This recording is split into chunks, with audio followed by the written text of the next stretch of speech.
Processei a Aniele Franco mais uma vez. E processei o Lula também. Tudo isso no meio de uma viagem para Brasília. Vou explicar para você no vídeo, mas a gente já sabe. Se inscreve no canal, deixa o like no vídeo e ativa o sininho para receber as notificações. Pessoal, agora é quinta-feira, 7 da noite. Acabei de chegar de Brasília no gabinete e já tenho te atualizado as novidades. Vocês acompanharam aí, fiz uma agenda completamente intensa em Brasília. Visitei senadores, deputados, lideranças políticas, pautando e trabalhando diversas questões de interesse de São Paulo, mas também e principalmente a questão do aborto, que tenta ser legalizado, que o PSOL tenta legalizar através do STF. Levamos um abaixo-assinado, conversamos com senadores e foi altamente produtivo.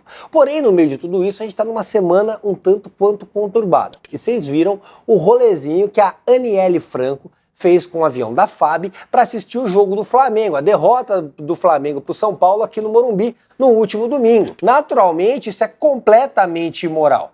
A Aniele e sua assessoria cometeram uma série de atrocidades. A assessora da Aniele foi racista, ofendeu todos os paulistas, foi completamente xenófoba. Naturalmente, eu entrei com um processo contra ela e depois do processo, ela foi exonerada. Porém, a Aniele Franco utilizou o avião da FAB em forma completamente desvirtuada, ferindo o princípio da moralidade. E lá em Brasília, numa conversa com o senador Cleitinho, vocês veem a foto aqui, nós tivemos a ideia de restituir o erário público por conta desse gasto. Não é justo que você pague a conta para a farra que a Aniele Franco resolve fazer com aviões da FAB. Então eu anuncio para você em primeira mão que junto do senador Cleitinho, processei a Aniele Franco para restituir os gastos do avião da FAB que trouxe ela com a sua patota para assistir o jogo do Flamengo aqui no Morumbi.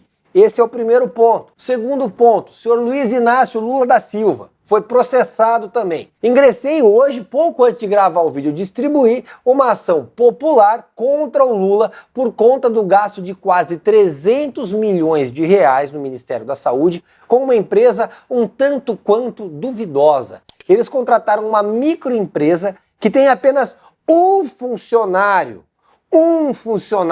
Lembra mais ou menos aquela história do filme Cães de Guerra, sabe?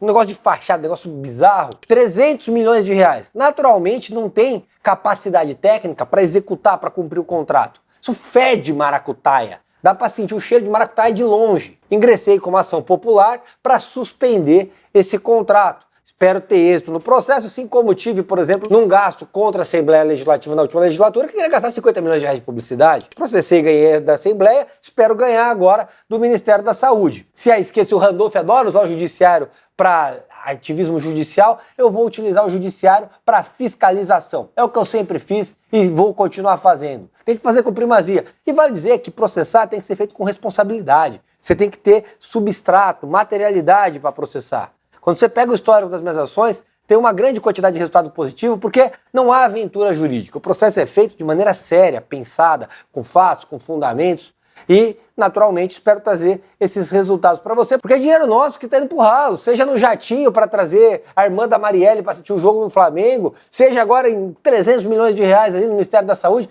É uma farra com dinheiro, enquanto eles vão criando imposto atrás de imposto para você pagar a conta.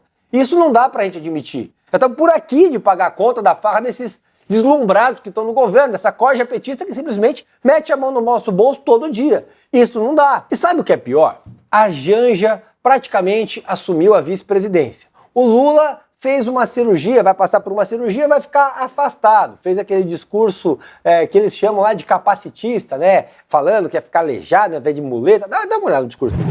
O Spuca não quer que eu ande de andador. Ele já falou, não vou filmar você de andador, então significa que você não vai me ver de andador, você não vai me ver de muleta, você vai me ver sempre bonito, como se não tivesse sequer operado.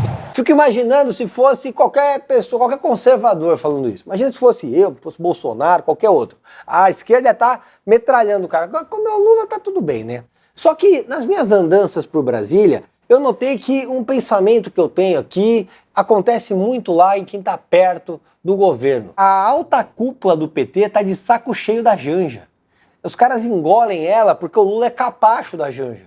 Só que é a mulher do presidente, e os caras têm que respeitar por conta do Lula. Só que tá todo mundo por aqui porque ela é uma mulher deslumbrada, ela acha que ela é a presidente da República. E o Lula, capacho que é, simplesmente jogou o Alckmin na lata do lixo. O Alckmin tá pior que nessa foto aqui, porque ele simplesmente foi deixado de lado, ele é o vice-presidente. A prerrogativa constitucional do Alckmin é assumir a agenda do Lula se ele passa por uma cirurgia. O Lula foi lá e meteu a Janja e o Alckmin. Fica sentado aí, faz massagem, seja quiroprata. Eu fico imaginando o embundecimento da cara do Geraldo Alckmin, que foi lá e se sujeitou a se aliar ao Lula para ele voltar à cena do crime, e o sujeito não pode nem assumir a presidência porque o Lula bota a Janja lá. E tá tudo bem, vai põe a Janja. Geraldo, fica na manha aí, esquece que existe. Daqui a pouco vai rolar uma verba volante, scriptamanente do Geraldo contra o Lula, porque é um vice figurativo, tal qual o Temer disse que era a época do impeachment da Dilma. Gostaria que, inclusive, tivesse o mesmo fim, com o presidente impeachmentado, seria incrível. Mas o ponto é que nós temos uma primeira-dama que, vamos concordar, nem é lá uma dama, né? Mas completamente deslumbrada. É uma coisa assombrosa. Ela fica passeando, ela se vê na condição de presidente da República. Ela esquece que o papel dela é subsidiar, ela não tem um cargo eletivo, ela não ganhou uma eleição, ela é a mulher do Lula. Ela que compra as coisas da casa dela. Você não tem que ter uma agenda da Janja. A Janja não cumpre agenda. A Janja não despacha. A Janja não assina decreto. A Janja não preside o país. Ninguém votou na Janja. Ah, votar no Lula, aquele infeliz, aquele desocupado, aquele mentecap, tudo bem. Mas a Janja não, pô. É uma esculhambação, entendeu? Não ganhou eleição nenhuma. Não foi vereadora, não foi síndica, não foi deputada, não foi nada. Casou com o Lula, acho que é presidente da República. A gente realmente viu uma republiqueta de bananas. E aí todo mundo fica, os petistas estão mas não falam nada porque são petistas. O cara do PSOL tá tudo chateado, não fala nada porque tá na base. Os deputados de centro estão aqui com isso. Mas, pô, ninguém vai falar nada. Até quando as coisas vão funcionar assim no país? Tem que dar um basta. Se o Lula coloca a Janja para cumprir a agenda, ele pode incorrer em crime de responsabilidade, gente. A prerrogativa é do Geraldo. Vai fazendo a conta aí. A coisa tá complicada, viu? Tá difícil. É isso aí, pessoal. Tô esgotado, mas parei para gravar porque sinto falta dessa conversa. Tamo junto, um abraço e ó, vamos processar tudo.